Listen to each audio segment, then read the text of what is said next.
Hello everybody, my name is Roba, aka Rasta Roba, and this morning I woke up with this desire to do a video diary entry or vlog, or I don't know.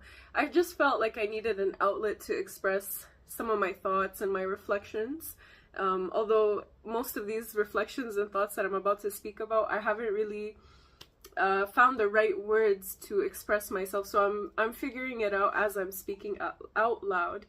And it all started when I woke up this morning and I remembered that on my Instagram bio it says that I'm a visionary. And I started to question myself. I'm like, what does it mean to be a self-proclaimed visionary? Like, why do I really have that on my bio? And I know I'm not the only one. Lots of people have visionary on their bio or title, whatever. But what does it mean to be a self-proclaimed visionary? What does it entail to be a visionary? And so I started to ask myself that, and I've been trying to figure out a good enough answer for that. And I've gotten to a point where I can say that in order to be a visionary, you must be willing to evolve and not be attached to anything worldly or physical or even metaphysical. You have to be willing to let go of everything, including parts of yourself that you love, in order to grow and evolve. And I then began to ask myself, what have I let go of, where I can confidently say that I have evolved and I have more enlightened visions of myself and the future and this physical world that I live in. How have I evolved spiritually? How have I evolved mentally? What have I let go of in order to say I've evolved enough to be a so-called visionary in my day-to-day life? And one of the first things I thought of was how I cut all my hair off about 2.5 years ago. And it's so funny, we hear stories of celebrities and stuff that shave all their hair off, whatever, because they're just going through such a traumatic time, and they just want to feel a sense of control and release, and it's like a fresh start. However, for me, it wasn't necessarily because of trauma or because I wanted to start afresh in that sense. It was more so of a challenge for me, because my whole life I've always had really long curly hair, and I have always been someone that's been afraid of being perceived or seen, or I felt so exposed anytime my hair wasn't out and down, and that fear of being seen or perceived stems from childhood traumas. And when I moved to Ghana, it was like existing here in Ghana became a mirror for me, mirroring all my insecurities, all my traumas, all my emotional burdens that I've been carrying around my whole life. For those of you who don't know, I was born and raised in Canada, but I'm Iraqi at my ethnicity. And so moving to Ghana exposed a lot of my fears about myself. It wasn't even fears that I have within the world. It was fears that I had within myself of myself. I was afraid of myself, of my true self. And so if you look at pictures of me from 3 years ago and prior to that, if you can even find many pictures, I was always hiding behind my hair. My face was always covered like this behind my long hair. I'll put a picture. And so when I moved to Ghana, I actually got sick with malaria quite a few times. It was quite traumatic. It was probably the scariest thing I ever experienced, being sick wise. And so the medication that you have to take here to get better is quite strong. And one of the side effects is a subtle alopecia. And so I started losing giant freaking clumps of hair.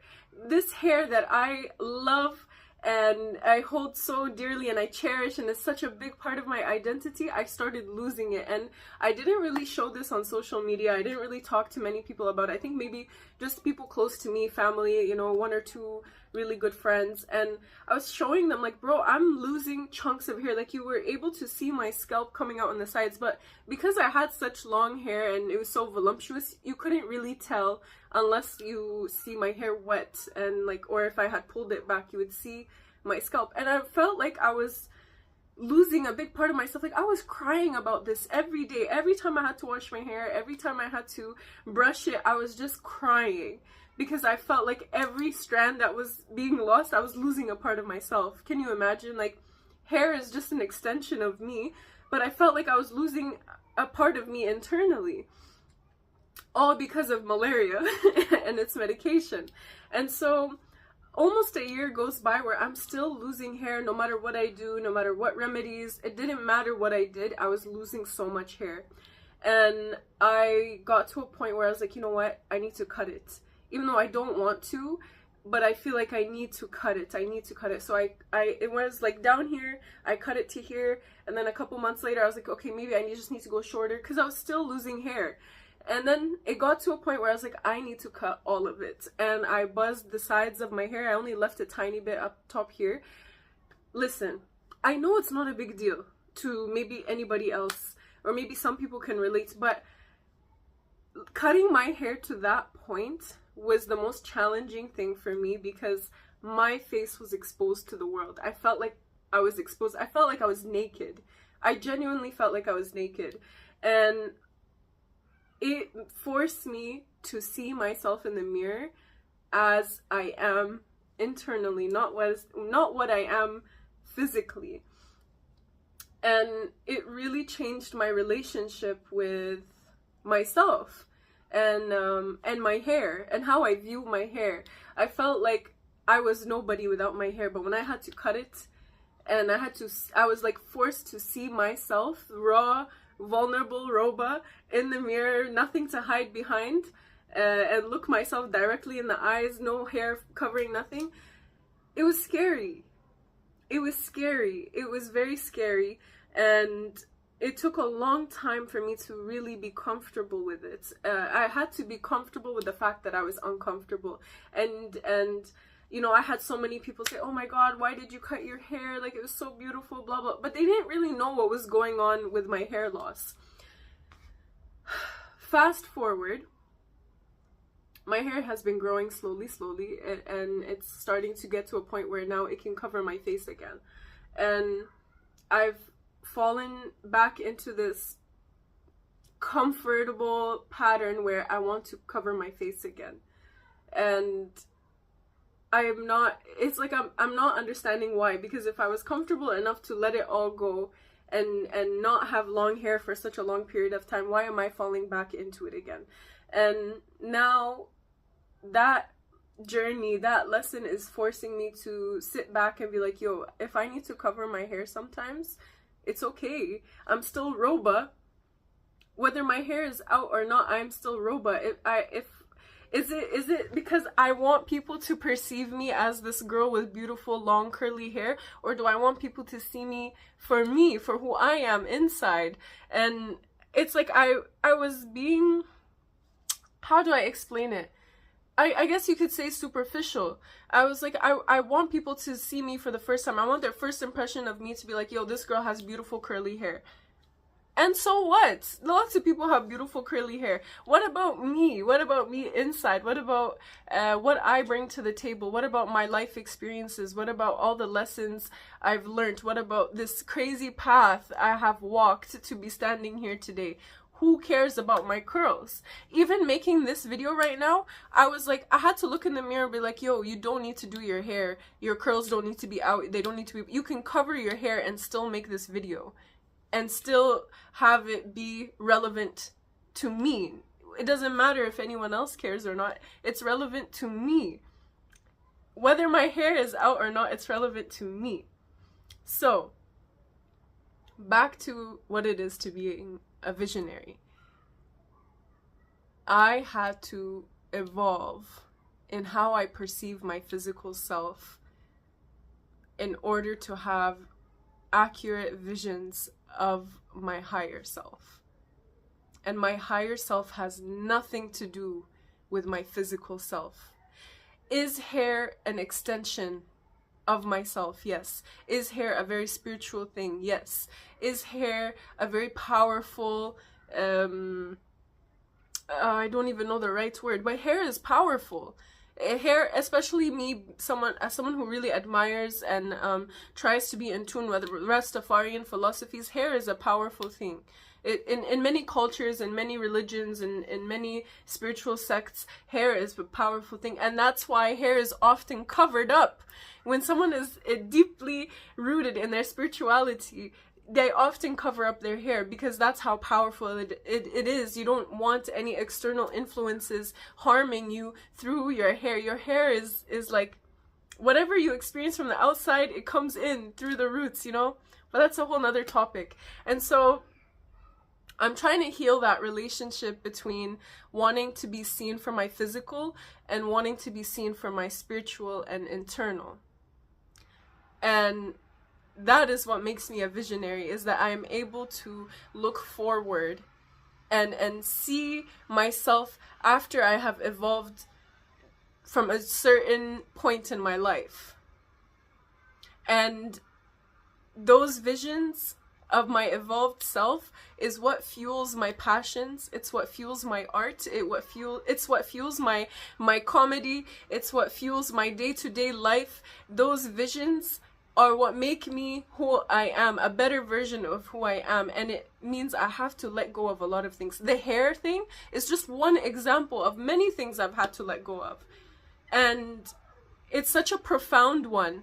As simple as it may seem, it's clearly not that simple. It is that deep. Hair is that deep for me. I don't know about you, but for me, hair is a very deep and integral part of my life, and I had to let go of it. And now I might not go to the extreme of shaving it all off, but I will push myself to cover it up or to hold it back and leave my face exposed and vulnerable. I feel vulnerable right now, but I also feel really strong and confident in who I am because I've gotten to a point where I can define myself outside of the physical.